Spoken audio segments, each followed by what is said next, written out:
Hello guys, आजचा आपला विषय आहे अनैतिक संबंध. त्याबद्दल आपण बोलूया. म्हणजे आपण पाहतो, ऐकतो, त्यात काही ना काही होतेच, कुटुंबाचे नुकसान होतेच. तर असा आम्ही एक प्रोग्राम केला होता, ऐकला होता की ते दोन्ही बाह्य संबंधवाले आमच्या मैत्रिणी होत्या.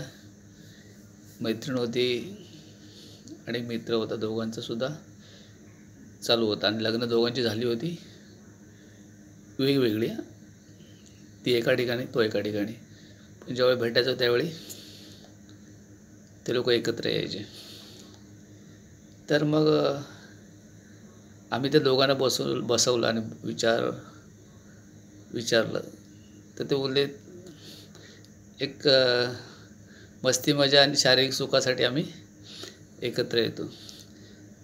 मग तिला आम्ही विचारलं, जर तुझा नवरा आहे, जर त्याला ह्या आपल्या मित्राची, म्हणजे सध्या तिचा तो मित्रच होता, आमचाही मित्रच, बोले ह्याची बायको भेटली तर कसं होईल?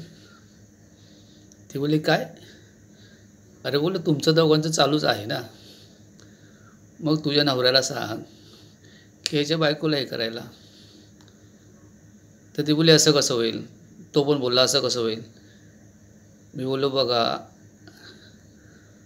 तू बाई आहेस, तू तुझ्या नवऱ्याला पटव, त्याशी बोल, त्याला सांग असं असं आहे म्हणून.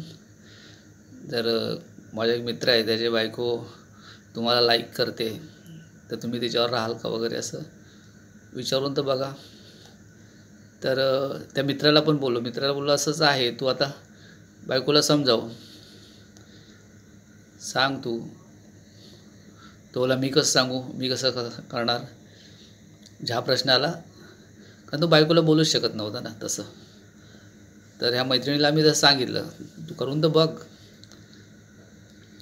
तर त्यांचं तसं जास्त जवळीक आलं नाही, पण तिला तो प्लॅनिंग आवडला होता. ती बोलते हे असं झालं असतं तर बोलते उत्तम झालं असतं, कारण दोघे आम्ही गेलो असतो फिरायला, तो त्याच्या जोडप्याला घेऊन, मी माझ्या जोडप्याला घेऊन गेले असते, दोघं एकत्र भेटलो असतो आणि वेगळी मजा केली असते. असं तिला आवडलं ते.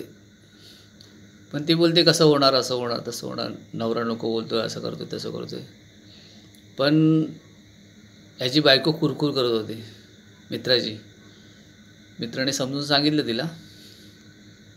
मग ह्या मैत्रीण आमची जी आहे, तिला पण सांगितलं की तू जाऊन भेट, जरा बोलूया. आम्ही येऊ शकत नाही, आम्ही आलं तर प्रॉब्लेम होईल. तर ते लोक